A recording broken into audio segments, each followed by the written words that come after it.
नमस्कार। विधि व्यवसायियों और छात्रों के लिए आज की हमारी चर्चा सुप्रीम कोर्ट के एक अहम और हालिया फैसले पर है। यह मामला है उर्मिला देवी व अन्य बनाम बलराम व अन्य 2025 INSC 915। ये 31 जुलाई 2025 को सुनाया गया है। हाँ, ये काफी दिलचस्प मामला है। बिल्कुल। हमारे पास स्रोत के तौर पर सुप्रीम कोर्ट का यही निर्णय है और मामला जुड़ा है एक संपत्ति विवाद से। एक वसीयत थी, फिर बिक्री हुई और बाद में इसे क्रिमिनल केस बना दिया गया। हाँ, और सवाल यही था कि जब साफ साफ सिविल नेचर का डिस्प्यूट दिख रहा हो तो क्या हाईकोर्ट को CRPC की धारा 482 इस्तेमाल करके क्रिमिनल प्रोसीडिंग्स खत्म कर देनी चाहिए? हाँ, तो इसी पर आज हम गहराई से बात करेंगे। चलिए समझते हैं कि हुआ क्या था। तो संक्षेप में मामला यह था कि एक श्री राम बख्श दुबे थे। वो अपने तीसरे बेटे आशीष कुमार की शराब की लत से थोड़े परेशान थे। हाँ, चिंतित थे। तो उन्होंने क्या किया, दिसंबर 1993 में अपनी संपत्ति बचाने के लिए एक गैर पंजीकृत वसीयत बना दी अपनी 4 बहुओं के नाम, जो आज की अपील करता है। ठीक है। फिर जनवरी 1994 में उनकी मृत्यु हो गई। लेकिन इसके कुछ ही महीने बाद अप्रैल 1994 में उसी बेटे आशीष कुमार ने अपने हिस्से की वही संपत्ति शिकायतकर्ता मतलब बलराम जो रिस्पोंडेंट है उनको बेच दी। और ये रजिस्टर्ड सेल डीड थी। अच्छा, मतलब वसीयत अनरजिस्टर्ड थी और सेल डीड रजिस्टर्ड। हाँ, इसके बाद बहुओं को शायद इस बिक्री का पता नहीं था। उन्होंने वसीयत के आधार पर सितंबर 1994 में नामांतरण मतलब म्यूटेशन अपने नाम करवा लिया। फिर जब खरीदार बलराम ने जमीन पर कुछ करने की कोशिश की तो बहुओं ने 1997 में एक सिविल सूट फाइल कर दिया परमानेंट इंजंक्शन के लिए और उन्हें अंतरिम राहत भी मिल गई। अच्छा, सिविल कोर्ट से। हाँ, फिर खरीदार ने म्यूटेशन को भी चुनौती दी, लेकिन वो आपत्ति जनवरी 1998 में खारिज हो गई। तो सिविल रेमेडीज में तो खरीदार को ज्यादा सफलता नहीं मिली उस समय। हाँ, ऐसा लगता है। फिर देखिए, काफी समय बाद जनवरी 2001 में मतलब म्यूटेशन के लगभग 7 साल बाद खरीदार ने CRPC की धारा 156(3) के तहत एक अर्जी दी। 7 साल बाद? अच्छा। हाँ, और आरोप लगाया कि ये जो वसीयत है ये जाली है। हाँ। इसे वसीयतकर्ता की मौत के बाद बनाया गया है ताकि उनकी जो सेल डीड है उसे खराब किया जा सके। मतलब सीधा जालसाजी का आरोप। बिल्कुल।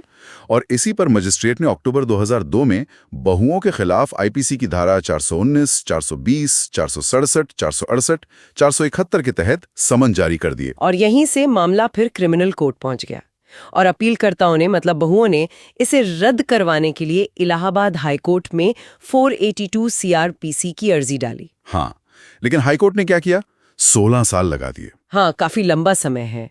और 2019 में ये अर्जी खारिज कर दी। हाईकोर्ट ने कहा कि भाई जालसाजी का जो सवाल है वो तो ट्रायल का मामला है, इसे ऐसे 482 में खत्म नहीं कर सकते। तो सुप्रीम कोर्ट के सामने यही बड़ा सवाल था कि क्या हाईकोर्ट का यह फैसला सही था? क्या ये असल में एक सिविल मामला था जिसे क्रिमिनल रंग दिया गया? बिल्कुल। और खासकर ये देखते हुए कि क्रिमिनल शिकायत करने में इतनी देरी हुई और उससे पहले कई सिविल कार्रवाइयां हो चुकी थीं जिसमें शिकायतकर्ता को राहत नहीं मिली थी। क्या ये कानून की प्रक्रिया का दुरुपयोग था? यही मुख्य मुद्दा था। हाँ, तो अपीलकर्ताओं ने सुप्रीम कोर्ट में यही तर्क दिया, कहा कि भाई हमारे ऊपर जो IPC के सेक्शन लगाए हैं, चीटिंग, फोर्जरी वगैरह, उनके तो बेसिक इंग्रेडिएंट्स ही पूरे नहीं होते। हम तो सिर्फ वसीयत के लाभार्थी हैं। उनका कहना था कि हमने तो वसीयत बनाई नहीं। हाँ, और ये पूरी क्रिमिनल कार्रवाई सिर्फ सिविल विवाद में दबाव डालने के लिए है, मतलब कानून का गलत इस्तेमाल।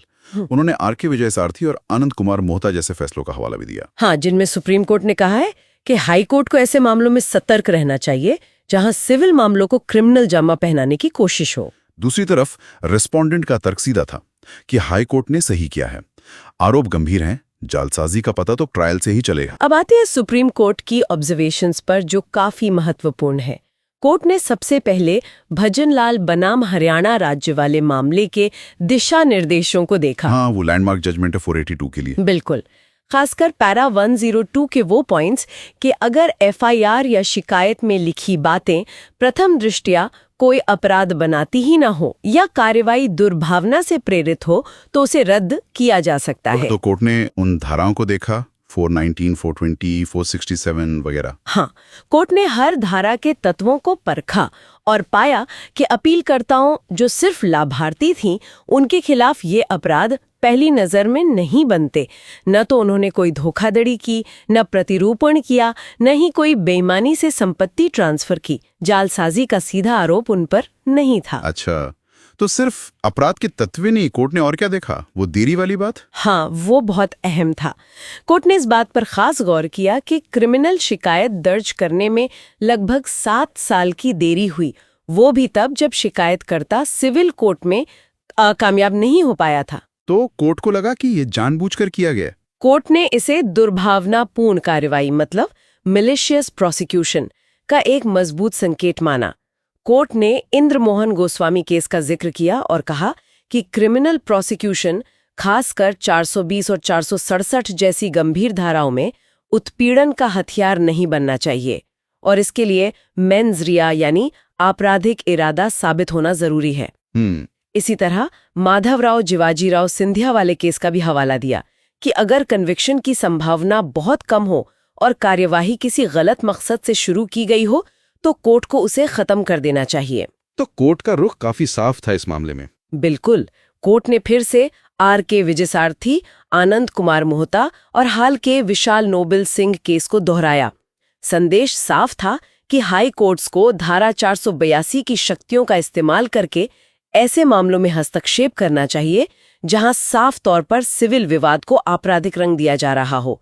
कर्नाटक राज्य बनाम एल मुनिस्वामी का भी जिक्र था कि कानूनी प्रक्रिया को उत्पीड़न का साधन नहीं बनने देना चाहिए। तो कोर्ट का फाइनल निष्कर्ष यही था कि ये मूल रूप से एक सिविल विवाद है। हाँ, जिसे आपराधिक जामा पहनाया गया। तो इन सब बातों के बाद सुप्रीम कोर्ट का अंतिम फैसला क्या रहा? सुप्रीम कोर्ट ने अपील स्वीकार कर ली।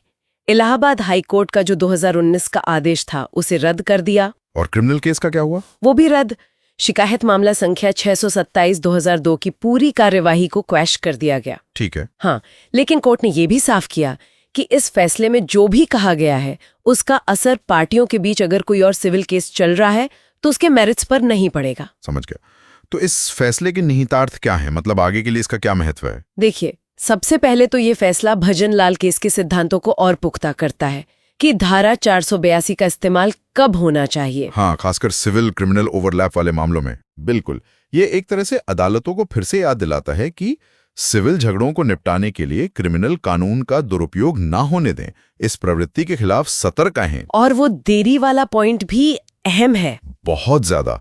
ये फैसला इस बात पर जोर देता है कि जब भी कोई क्रिमिनल शिकायत आए, खासकर देरी से आए और उसके पीछे सिविल लिटिगेशन का इतिहास हो, तो कोर्ट को उसकी मंशा को बहुत ध्यान से देखना चाहिए। ये अक्सर दुर्भावना का संकेत होता है। और ये हमें एक सोचने वाले सवाल पर लाता है। जिस तरह से हम देख रहे हैं कि सिविल विवादों को क्रिमिनल शिकायतों में बदलने का चलन बढ़ रहा है। हाँ, ये तो काफी आम होता जा रहा है। तो सवाल ये है कि क्या हमारी निचली अदालतें और हम वकील, क्या हम शुरुआती स्टेज पर ही ऐसे मामलों को पहचानने और फिल्टर करने में ज्यादा सक्रिय भूमिका निभा सकते हैं, ताकि सालों की मुकदमेबाजी और क्रिमिनल जस्टिस सिस्टम के गलत इस्तेमाल से बचा जा सके? ये वाकई एक अहम सवाल है जिस पर हम सबको सोचने की जरूरत है। इस महत्वपूर्ण न्यायिक निर्णय के इतने अच्छे विश्लेषण के लिए आपका बहुत बहुत धन्यवाद। ये निश्चित रूप से हमारे सुनने वाले विधि व्यवसायियों और छात्रों के लिए काफी उपयोगी रहेगा।